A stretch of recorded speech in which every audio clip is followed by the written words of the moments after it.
All right, Shaggers, how are we? How's life? How you doing? Let's start off by firstly saying that, well, we're a couple of days late to the review. A few people have already done it. I get it, and there's going to be a lot of different reactions. Obviously, we've left it a couple of days, so we've been able to probably talk about this calmly. We're going to go right from the beginning, and I'm talking from the fucking team sheet to everything. Okay.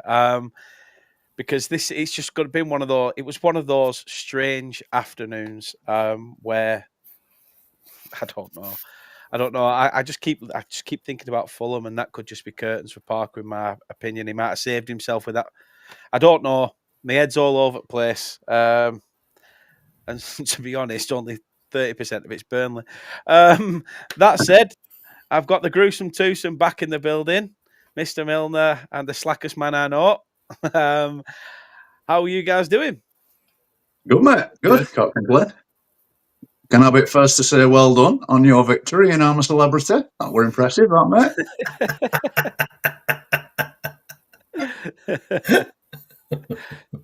To be fair, I used to call my stepson Midge. So the other day when he's like, "Oh, I want Angry Ginge to win," and I went, "Oh, well, you'd be angry." And I actually, instead of saying Ginge, I changed it. I dropped the D out of it. So yeah, it weren't the best. But good evening to yourself, Mac, in the chat. Yeah, another disappointing result of the weekend, as like you said. But let's get into how it started, boys. Dan, I'll come to you first. The team sheet set up like, I mean, we've just found out who our FA Cup opponents are. It looked like something from a cup game. Yeah, tell us what you thought when you first saw the team sheet. Well, as those that realise it's me from the long side on Facebook, I just thought he's lost it. Look, you got two ways of looking at that 11. A lot of fans are looking at it that wasn't it fantastic? He went attacking, he changed it up, he wasn't frightened. That's the thing that's making me laugh. Parker showed balls. He went for it. He changed the 11. Yeah, but that's the sixth game in a row or fifth game in a row that he's changed the starting 11. And then people are arguing with me saying, yeah, but, you know, we've not been winning. You've got to have guts. You've got to try things. You've got to change things.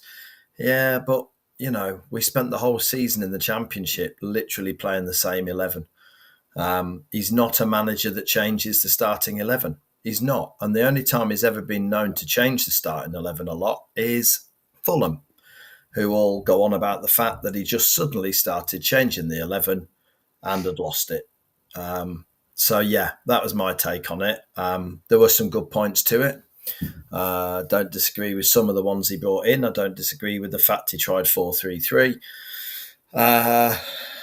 But we'll come on to that in a bit later. But from the point of view of when we saw that 11, my first thought was he really has. He's just lost it. He doesn't know what to do next, in my opinion. No, I agree. I mean, there was a youth player that nobody's ever heard of before on the bench, Joey, Mark Trezor. Never heard of him, never seen him. Don't know who he is. Unless he's an endangered species, you know. You can sponsor him for £2 a month.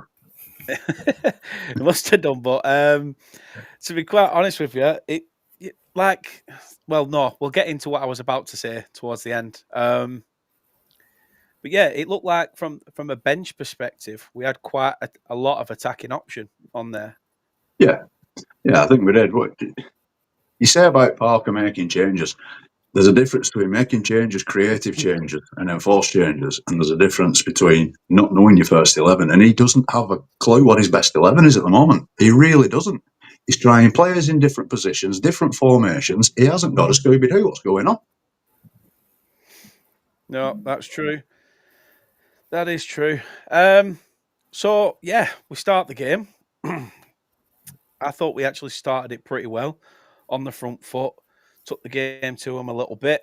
And then, again, it was just that typical Burnley, weren't it, Dan, where that opening 10, 15 minutes, we looked like we're going to be all over them for 90. And then we just somehow, boom, it's like that cloud's gone, mist has gone from over the head. And it's like, oh, shit, we actually have to play football. And the game just turned not in our favour, didn't it?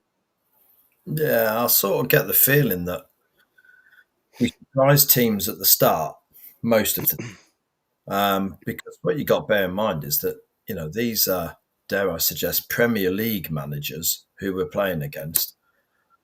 They don't know what they're going to get. I mean, that's the only bonus with Parker changing it every game. They don't know what we're going to do. I'd love to hear what the Fulham manager thinks we're going to do on Saturday, because I bet he's got a Scooby. So I do think we sort of, we're lucky in a way. The first 10, 15 minutes, can't remember who it was we played recently, and the manager even said afterwards, they surprised Chelsea. us. It took, sorry? Chelsea. Yes, it was. Yeah. And he was like, we just weren't ready for that. We weren't expecting it. Even Chelsea, we caught them out. But look, I'm sorry to be negative, because I was determined to come on and show some positivity today. But, let's be honest, we showed a lot of off and puff, as they used to say. We didn't really do anything. We just surprised them for 10, 15 minutes.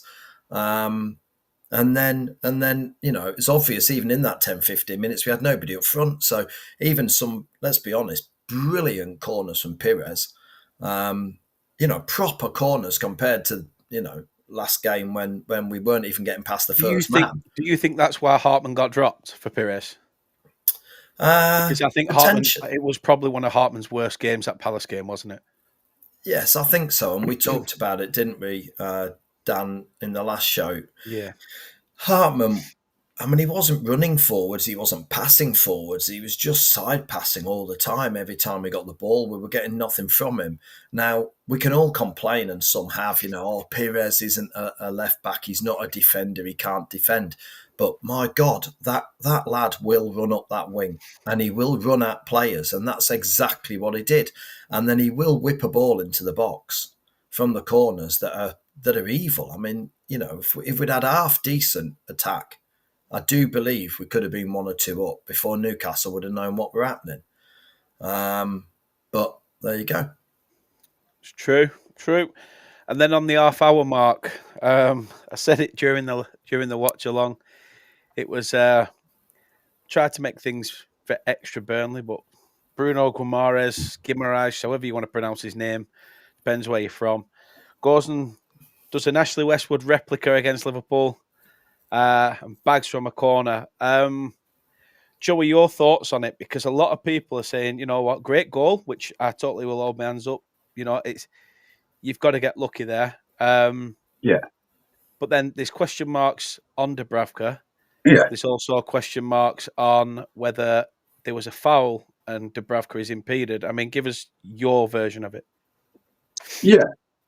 Look, good goal, freak goal, whatever you want to call it. Goal's a goal. I think Dubravka has to take a portion of the blame, 100%. He's the goalkeeper, that ball's coming on top of him. It's not gone out to the 6-yard line and come back in. It's coming on top of him. Is he impeded? I'm not so sure, to be honest with you. I think he has to be stronger, and he has to make more, be more forceful and go for the ball. What would you say then for to Anthony Gordon? Because a lot of people would say that his intent isn't to even look at the ball. His intent is to obviously try and shield Dubravka out of the situation. Do you think that there is an element of that? I mean, do you think that we need to adopt something like that? A bit of shithousery that, I'm not trying to say, I'm not trying to say let's cheat the system. I'm just trying to say at the end of the day, let's play the game. 19 other teams doing it. And at the end of the day, if you've got to try and get away with it, we've had those dash days, haven't we, where we was too honest, and I think we were top of fair play and all that stuff, and there was a chance we could have got Europe through that, not just through finishing 7th, etc. But yeah, obviously it's something we've got to do. I mean, I'm not saying Roger rolling round on the floor sort of stuff like the other week, but Dan, what were your thoughts on it? At the time, I felt that Gordon was unfairly impeded him. I've looked it back, and the fact of the matter is that Dubravka's been superb with balls into the box like that. His punching has been exemplary. Most of the season, he's in the wrong place. And if he hadn't been at the front, I mean, if you look when the ball comes in, if I remember rightly, he's actually quite near his sort of front post. I mean, to me, that's not where the goalkeeper should be standing for a corner anyway, full stop. So yeah, he might be getting impeded at the time the ball goes in behind him. But when that ball's first coming over, why has he ran towards Gordon? What's made him go towards his front post? That to me is where we sort of have to proportion some blame with Dubravka. Yeah. Yeah, I think Max says there, I thought there was a lot of pushing and shoving prior to the corner, but I don't think there was anything once the ball was struck. Seemed Dubravka lost the flight of the ball and just flapped at it and missed. What I didn't see was if Walker was originally on the back post and vacated it. If so, why? You mentioned that when you came on at half time, Dan, didn't you, about Walker not being there or originally was on the back post and then all of a sudden it just becomes a wide open gap. What is it with Burnley that has made us severely shit at dealing with set pieces? Zonal marking. Zonal marking. It is, honestly. You watch Burnley defend set pieces, they play zonal marking, and left hand don't know what right hand's doing because nobody's picking a man up. Why have they gone? Go man for man. Because this zonal marking is not working. We're conceding too many goals by players switching off.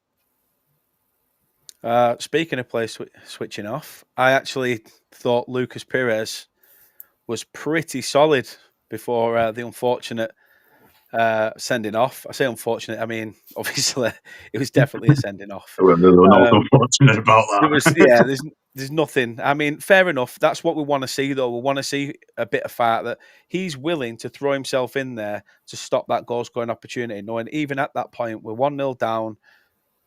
Let's not let this game run away from us. You've got to try and be tactical, and fingers crossed, sometimes you get away with it. Except he probably looked down after he'd done it and realised he's not wearing a top 6 badge on his shirt. So he probably thought, I'm not getting done here. I'm off. I don't know what it is. I don't know whether it's the change of hair colour. He's gone old school 90s Eminem. But yeah, Joey, the sending off, like you said, Stonewall red card.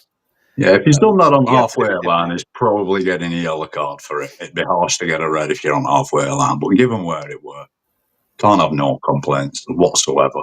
And it's naive of him on his part, because I get what you're saying about he showed the intent and the effort to want to do it, but he can't be doing it in that period of the pitch. You can't. No. I mean, I touched on it there, Dan. But your thoughts on Perez's performance before his sending off? Yeah, I mean, I was gutted for the lad. I mean, I thought he had a fantastic game to that point. I think one thing you can say about Parker changing the 11 and bringing the lads on he did is some of them, to me, showed that they are sick of not being in the first 11 and wanted to make a real impression. And to a certain extent, Perez doing that, it's with these Premier League footballers compared to the likes of, Burnley coming up from the Championship, they make one split-second decision and we lose a goal. We get a red card. All sorts happen. We saw it with the penalty. There's no time at all in the Championship where Big Les goes in the penalty box and jumps up with both his hands out to play volleyball. I mean, it just doesn't happen in the Championship because he's not under pressure. It's not as quick, and his split decision making doesn't come into it. But with Perez and with the penalty, I just felt sorry for the lads. Really, I think that's just where we show inexperience, and that's. I do actually agree with Parker on that. That's what we've got to cut out. If you think about the last few games and those silly, just weird split-second decisions our lads are making, even up front, even when, shoot and they don't, or pass and they don't, these split-second decisions we get away with everywhere else but the Premier League. And unfortunately, I don't think you can teach that. I don't know what you boys think. I don't think you can teach it. I think it literally just has to come themselves. They just have to learn. But we don't have time to do that. We don't have time to learn that in a season like that. The one thing I will say, Dan, is something that you said. I think it was not the last show, but the show before that. That a lot of these players seem to listen to exactly what Parker tells them to do. I felt like in this Newcastle game, they must have heard what you said, because it wasn't fully listening to what Parker was telling them to do. There was also reading the game at times, and it looked a lot better. This is why I think it's frustrating, because we're all frustrated a little bit at obviously what's going on. It's now 60 feet on the bounce. It's not great. Like I say, you've got Leeds picking up points against very good opposition, where you're just thinking, please just get beat. I'm keeping an eye on Manchester United, Wolves. I think that's still 0-0, which, yep, it is. But, we are, to get ourselves out of the relegation zone now, we are 6 points adrift. We can't let it get away from us. The penalty, though, you mentioned the penalty. Joy. Big Les. Just Big to add Les, to what big Dan was arms, saying big there, disappointment. last 6 games that we've lost, going back to the Wolves game, we conceded 13 goals in that time. 9 of them goals come from individual errors leading directly to a goal. That's not including a red card, putting you up against it for 45 minutes. That's individual errors leading to a goal. That's 9 out of the 13 in the last 6 games. It's shocking. It really is. And when I say individual, the schoolboy errors. The penalty, big Les. I'm fed up of saying it every week. Keep your arms down. You shouldn't be saying that to a professional footballer. It was like beach volleyball. It's like he was trying to, punch it I up the way don't he know had his what he was hands like trying to do. this. So, I've heard that he was worried about coming into contact with the other player, but I don't know. But like I say, the basic goal, I've got a couple here. So obviously Newcastle was a penalty, direct goal. Perez red card, but didn't lead to a goal. Palace game, Anthony didn't track his man. Whether you like it or not, that's falls with him. Brentford, Chuanzebe, penalty. Walker for the second goal. Schoolboy defending, the attacker's behind him and he's not looking, he hasn't got a clue he's there. Chelsea game.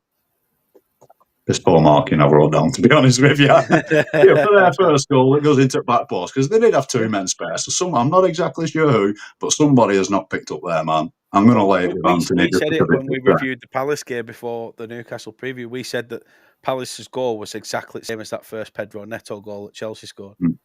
Yeah, the Arsenal game, both goals. Laurent not closing Trossard down for the second goal. And the first goal, again, zonal defending of a set piece. And nobody's picking people up. And it always seems to be the back post that it does to as well. We have a serious problem with defending at the back post. And then, obviously, the Wolves game. For Wolves' second goal, Esteve didn't mark his man. He let him go and switched off. And it's a goal. So, like I say, 9 goals we've given away, basically. It's true. I mean, to be fair, I can't argue. Anthony Gordon obviously probably had one of his better games as well against us. I thought he saw a lot of the ball on that right-hand side. But then yet again, I don't know really, because obviously Tino Livramento for Newcastle, I thought had a really good game on their right-hand side. He did what we expect at Burnley, to get on that overlap. Overlap that last defender, get yourself in there, and it caused a few problems. But yeah, we go in at half time, 2-0 down. The question I had at that point, obviously, Dan, once you'd gone, is obviously the game kicked back off. I was thinking, obviously, something needs to change. We've gone down to 10 men. What do we do? So he brings Joe Worrell on for Foster. Now, I'll just say one word. Thoughts?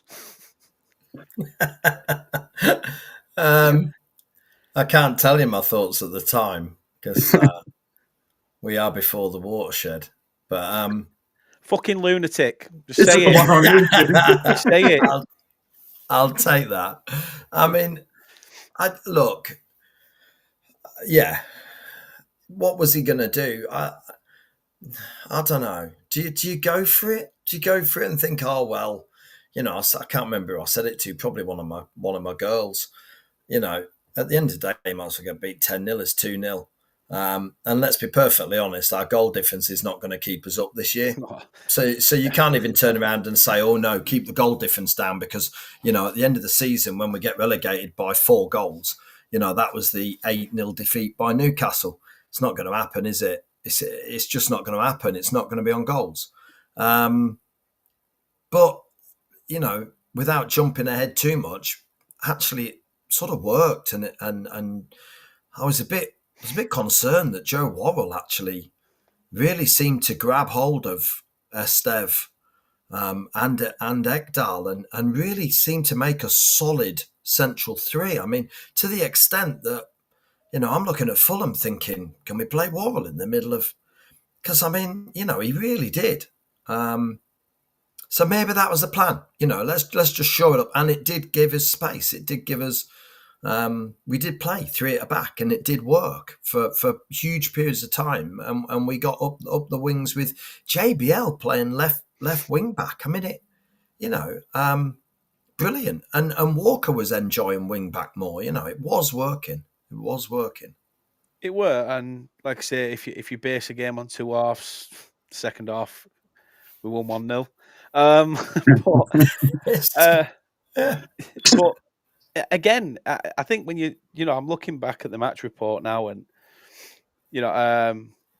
after a quiet opening 15 minutes, they came close to a third. And then again, we made a substitution with 20 minutes left, and we put Josh Laurent on for Florentino, and just like for like. And I was just like, right, why? Like, you've got 20 minutes to go. You've got Edwards, you've got Trezor, you've got just throw whoever on. If it's someone who's got an attacking intent, throw them on. And he just kept going like for like all the time. Obviously, like I said, Newcastle came close and stuff like that. We'll obviously talk about the Burnley penalty in a minute. He did finally make some substitutions towards the end. He brought Fleming on the 86th minute and Marcus Edwards on the 90+5. Absolutely smashing it. Now, why the fuck would you do that, Parker? You had 20 minutes, 20 bastarding minutes to change this, to change it, to go more attacking. I'm sorry if people are like, oh my God, this ginger man is vulgar. I'm sorry, but it is what it is, right? Scott Parker has lost the plot when it comes to substitutions. You have a chance to grip the game by its cojones, and you didn't. You didn't. You tried to manage a game in which you were 2-0 down. Yeah, you tried to just not concede again. Yeah, but that's what he said. That's the thing that annoyed me. The presser that got put out pre-match, right? In fact, I'm going to find it because it won't be that long. It won't be that far from what I tweeted. And it was something to do with before the game. They put out. This was it. I think mentally and psychologically, we need to stay in the game as long as possible. That bit itself pissed me off. You don't just stay in games, Scott. No. You go out with the intent to get 3 points every single fecking match day, and you're talking about, oh no, we're just happy to at least be involved. We're not San Marino that we're like, oh my God, Wales have asked us for a game. We're massive. Like, no, stop taking the piss. It's infuriating. I'm sat here whinging now, but by the end of this, I'm going to be like, you know what? Fair enough. We nearly grabbed a winner at the end, but it's like, but these are the things that, again, that game for me, if we did grab something last minute, massively undeserved, and it would have just been a case of luck. But yeah, obviously we got the penalty in the 90th minute, pointing to the spot. Jacob Ramsey handball made it very, very edgy. I think after the penalty, again, similar to how we started the game when the referee's whistle went, Burnley seemed to wake up, Joy. Yeah, it's too little too late. 5 minutes. I don't know how many times. I don't know how many times this season we've said we play for 20 minutes, half an hour, and that's it, usually in the second half. We normally give the first half away anyway because he's set up not knowing what his best 11 is, and by the time he gets to half time, then he's thinking, oh, I better change it. Oh, but I'll hang on, I'll just make a light for light substitute first, just in case things do change. But I don't know, if 10 men, you can give them positives, of course you can. 10 minutes second half, they've done well. They nearly got something out of it. Like I say, it would have been undeserved, but we due a little bit of something, surely. We've got to be due something. Yeah, winding up order or something, or... Well, an apology from VAR. Yeah, I've got 2 things to pick up on, one positive, one negative. Go on. I thought from a positive point of view, for the first time, and it was actually a bit before our penalty, for about the last maybe 10, 15 minutes, I actually saw a free kick and we actually booted it in the box. We were actually going, we didn't play it backwards to Dubravka. No, but this is a fair point. That is the first game I've seen in many weeks where we needed to try and do something. It was 2-0 and but even when we were 2-0 down against Chelsea or even so close 1-0 down, whatever, we weren't in that last 5-10 minutes. I can remember against Palace at Turf, we're screaming at the players. We're screaming at them. You've got 10 minutes. You've got 10 minutes. And then the board comes up for however many minutes they added on. And you're screaming at them. But no, we were still getting free kicks and passing them sideways. So I thought positively, I don't know, like you say, Dan, whether the players took it in their own hands and said, we're sick of this. We're sick of it. But they did. They actually went for it near the end. And so that's a positive. Negatively, though, I mean, like you say, his substitutions and this whole, I said at the start of Premier League season, I've said it loads of times, if we'd brought the defence into the Premier League that we had in the Championship, even half of it, then, we could have turned, defeats into draws. There's all sorts wrong and it's just not working, and I can't help but blame Parker for that. I can't. People say the players have lost confidence. Well, who gives them that confidence? The management and the coaching staff have got to make them believe that it's a blip, that we can still do this. And I don't see anybody on that pitch, and we won't even go back down to the fight in the tunnel between JBL and Big Les. I mean, on the one hand, fantastic. I want to see some passion between the boys. But on the other hand, that's the first sign to me of a chink in this whole, the dressing room's completely together and we're gonna smash this. Yeah, Joey, I'm just reading as well there while Dan were talking about what Scott Parker had to say on the Newcastle game. I don't know how to take his comments, to be fair. When you go down to 10 men for as long as we did, we were diligent. A clean sheet in the second half, because they win your points. It's a massive positive. I get that. And obviously he says that we need to maintain that. But like I say, that doesn't win you games. He seems to think that apparently we are just... He wholeheartedly believes that we're just one moment away. So was the Titanic, Scott. I'm sorry. I'm sorry, but like I say, you're seeing these 5 moments and we're one moment away, but in a way we was one moment away. If Fleming or whoever was just behind Fleming had got his head onto it, we get a point, steal a point. But then he's saying he can see it coming. He said, I get that we'll get judged solely on the result, but we need to keep going the way we're going. The togetherness, what we improved on together today as a team, how we performed. The big question is, we've just set a marker here. I don't know where we set a marker. The team have set a performance, and that's the level we need to be at. And if we do that, we'll have some good performance. I think what he's saying is, based on the second half, if we can play like we did in that second half for the rest of the season, we should be able to get something. But then yet again, how close have we been and not got anything? Sounds to me like same old story. First half's gone. Let's reset at half time. Let's keep it tight. So we got to 0-0, and yeah, we won the second half 1-0. Brilliant. But again, he set up that whole second half to play that second half for a 0-0. He's not genuinely tried to win that second half of football. No. It's absolute madness. He took Louise off, and like you say, he made a like-for-like change. Why didn't he bring Edwards on? Bring a creative attacking player on who can play in that role. He can also play in that position as well.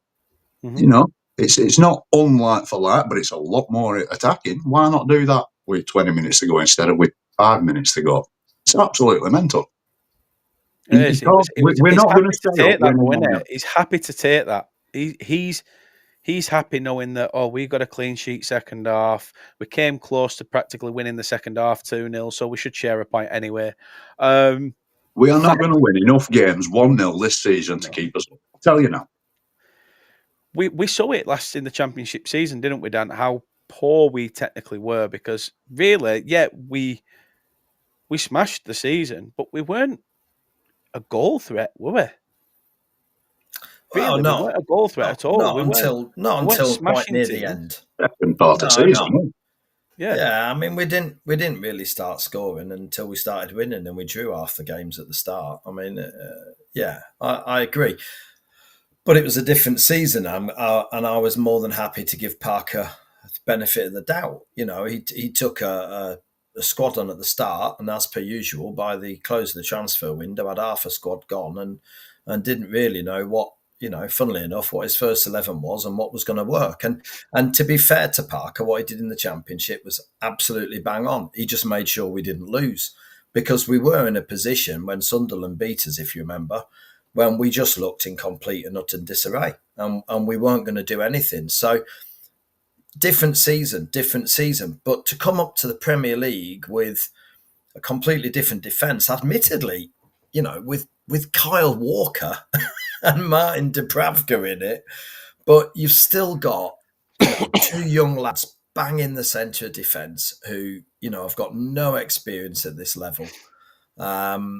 That's people say about the striker. To me, that is where that's where we fell. Maybe we were thinking Bayer would be back, but even if he ever comes back, how long could it take him to get remotely near to the levels he was? And then, is that going to be Premier League?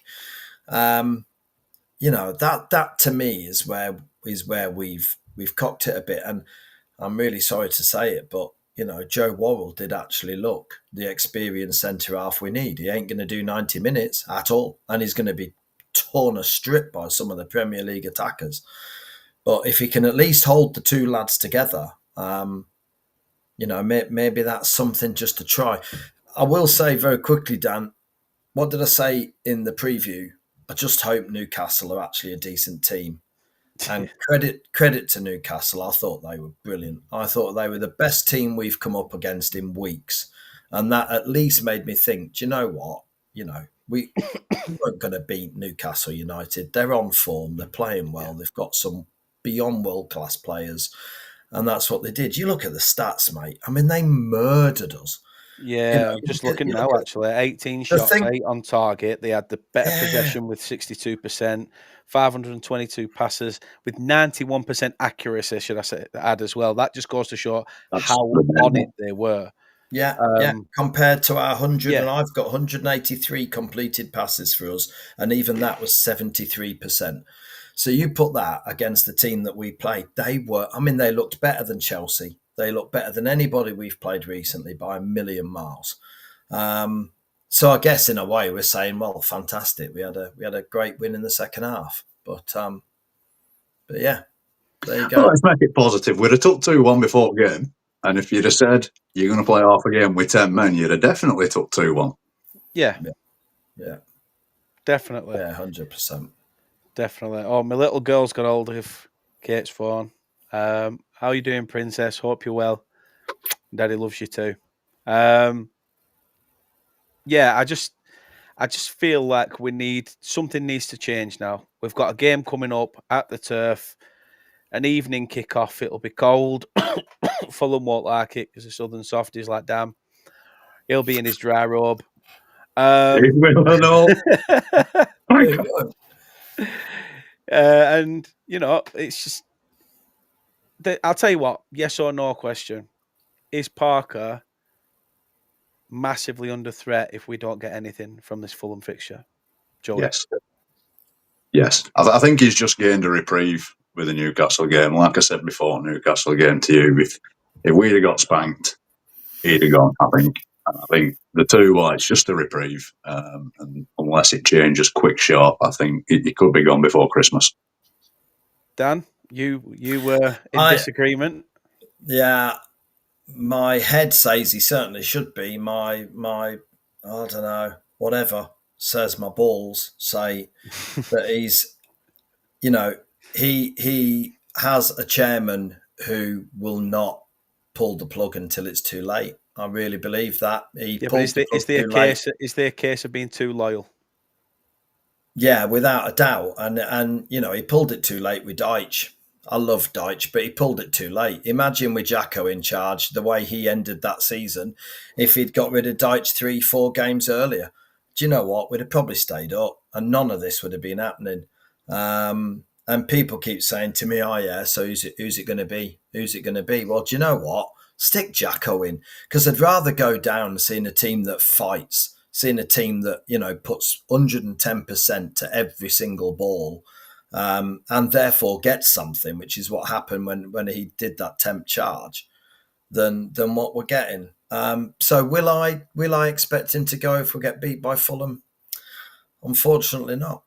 Should he? Yeah, absolutely. He should have possibly gone 2 games ago, but looking at the fixture list before we play Newcastle again, funnily enough, we play them the 30th of December at the Turf, but we've now got Fulham next week, or this weekend, sorry, Bournemouth the weekend after that, and then Everton just after Christmas.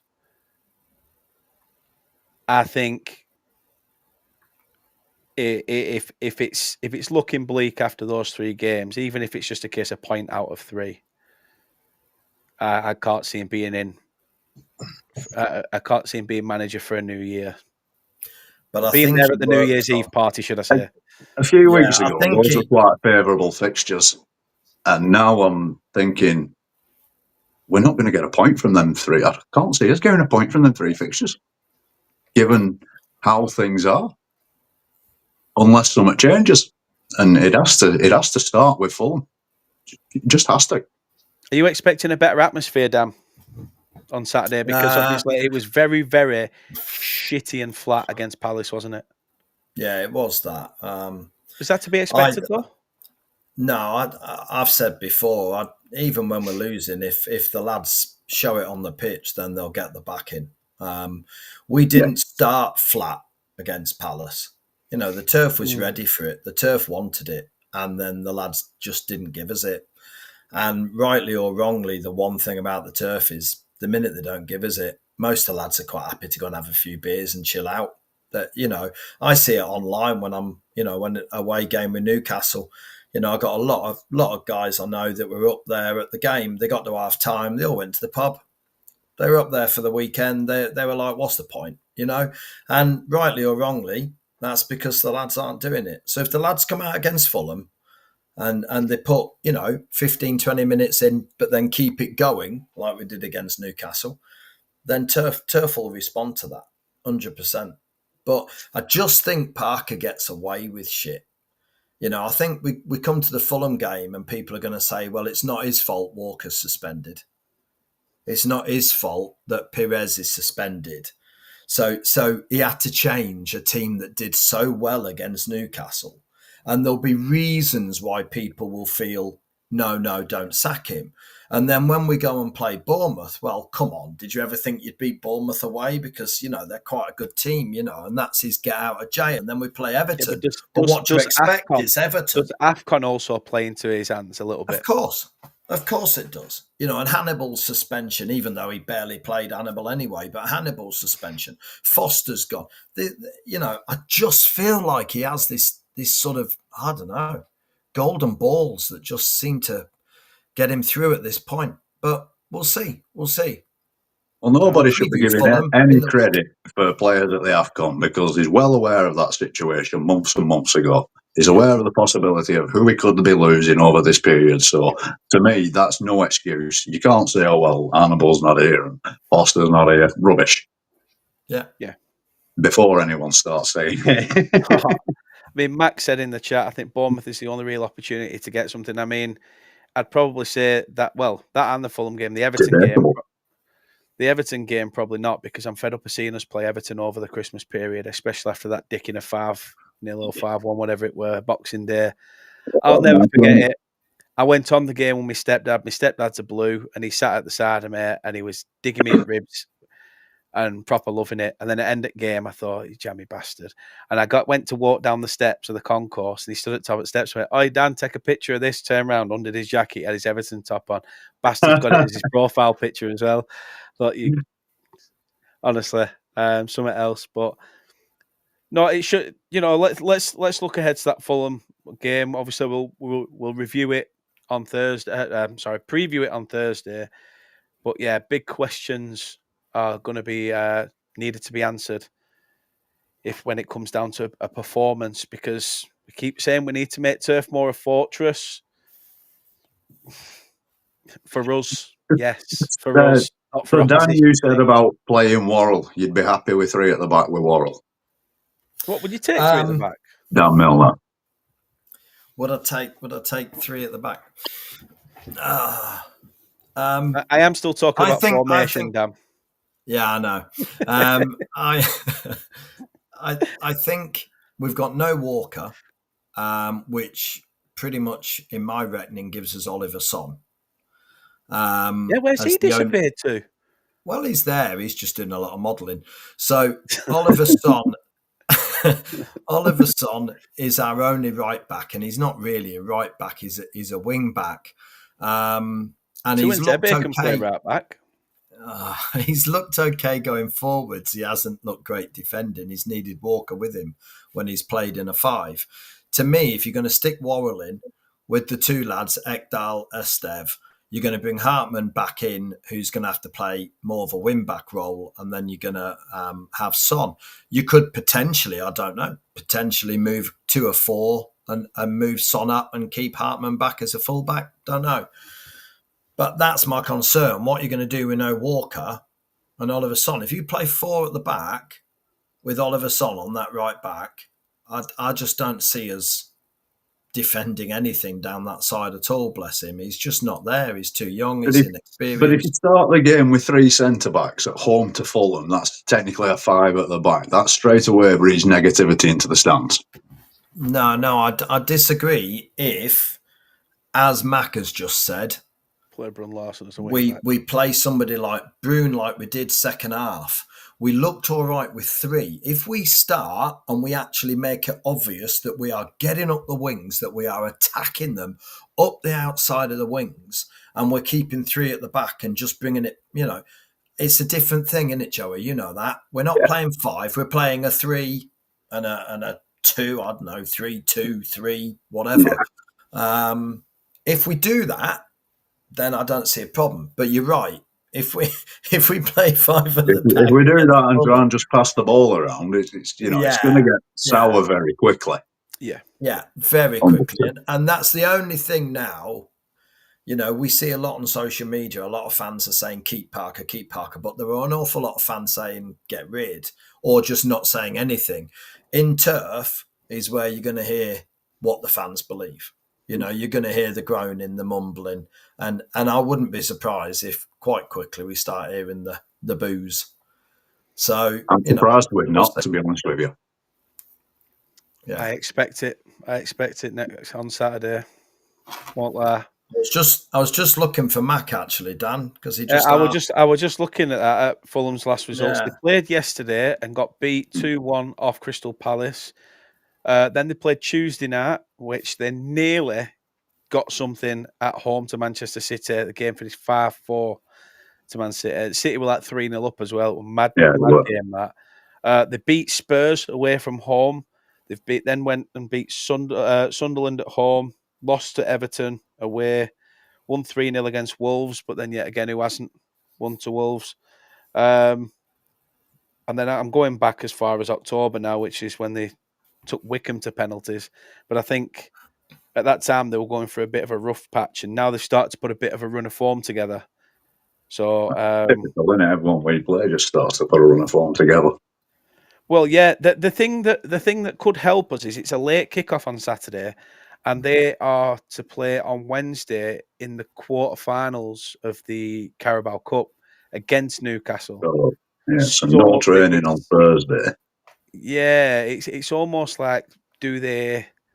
They're only going to be in a couple of hours Friday, and yeah, there'll be no, yeah. So So there could be some players rested, and I don't know. I mean, maybe it comes to something when we sat here thinking, please Fulham, rest some players so we can get a result. it's different if we're talking about Arsenal. Exactly. We're talking about pissing Fulham. Max said he's sad that he'd go forward be N-Dubs. Steve, Worrell, Ekdal, Brun Larson, Olisson, Cullen, Laurent, Fleming, Edwards and Foster.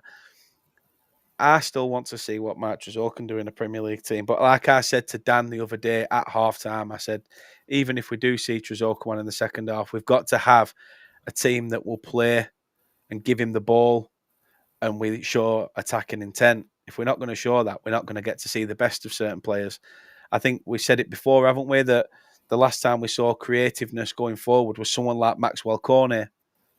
You know, because everything else was going over the top. We all of a sudden had this player that found pockets of space, and teams against us were like, what the heck's this guy doing? Like, Burnley don't occupy pockets of space. They sit there, stand there like two statues, hope the ball bounces off and lands into the feet of someone who's just going to toe poke it into the back of the net. It's, you know, times have changed and stuff like that, but we will see. We will see exactly, Mark. Mark who? But So more we're in time. agreement that Brun Larson has to start on the left. Yes. Oh, yes. Every game from now till the end of the season, as far as I'm concerned, until he does something wrong. He's far better on the left, and he's a waste of a player on the right. No offence to him, he's just wasted completely. Unless Nathan Teller comes back in January, then he starts on. Not a problem. I will agree with that 100%. Fucking hell, mate. I'd take through Teller right now. Honestly. Nutella. Ginger Nutella, no. Donatello. Oh, we're going West here. That's it. That's it. This is watching Burnley. It drives you mad. To be fair, I don't think I actually said a word in the last 10 minutes of that watch along. I just literally just watching it, and I just went, "Sorry, I meant to be giving you guys content, but." Suppose it is a watch along and not a listen along. But however, what this is you are seeing a man broken having to sit through 90 minutes of watching a poor Burnley side, and then 10 seconds later we got a penalty. It happens all the time. I say something and then something happens. So I'm just going to say, we're shit. We're not going to win this. There's the team lineups. I might show my face on camera if we score. I don't know. Like I say, there'll be no watch long. I'm hoping. I actually am going to be at the game on Saturday, Dan. So I will drop you a message. And yeah, I mean, we will see you guys on Thursday for the match preview. If you want, I can change. Do you want to do 8 o'clock or half 8? Is 8 probably better for you, Dan? 8's fine with me. Yeah, let's do it. Joey? Yeah, it'll be fine with me, mate. You've got training. I'll be back in time for that. Right, just check with Mac. Is Mac free? Good having Mac in. Mac, are you free at 8 on Thursday for the preview? Dan wants a date. It's good having him in. But yeah, get everyone. Like I say, we're trying to grow. Get yourselves in. I know there's a lot of people who watch this after, after it's been live and on catch up and stuff. Please do subscribe if you haven't already. It really does help. We are trying to grow. Hit the like button. The like button, alters the algorithm with YouTube, puts us out there to more people, the more likes that we get. And yeah, just keep keep supporting us like you have been doing. You guys are sensational. Like I say, you're not just people commenting or people in the chat. I like to look at you as, this is our little tight Burnley knit family that we have, whether you think I'm speaking bollocks or whether you think I'm speaking sense, which you'd be the first and probably only person that would ever say that, unless it was my mum trying to defend me on something. But that said, Dan, thank you very much. Joey, your fan self as well. You know what? I completely forgot to save that video and put it up. Yeah. I've just looked at you now in your little claret and blue hoodie, and I thought, oh, look at him. And then I thought, shit, I knew there was something I had to do. But we will sort it. No Just problem. give it a mention, mate, because obviously I'd say that it needs mentioning. Yeah, so just a shout out to the Chummery 2016-17 girls. Their small-sided game season finished last week. 3 more victories last week and 3 clean sheets. In just a season that they managed to go 50 games undefeated. And literally, for some of these players, they've only been playing maybe 6 months. So, it is absolutely some fantastic achievement. And as Dan said, we have a little bit of a video coming up on one of the episodes. So, yeah, just well done to them. And I'm really glad that they're enjoying the football and playing with smiles on their faces. And like I always tell them, get your basics right, stick to your man, and everything else will fall in place. Scott Parker, give us a call, mate. Or Alan Pace. Yeah, whatever. Thanks very much. Like I say, to yourself, Joy, to Dan, thank you very much for coming in. Thank you for lending us your ears, your eyes, and everything else. And we will see you on Thursday with a match preview, looking ahead to what Fulham could potentially do to a Scott Parker Burnley side. Up the Clarets and #Parker out.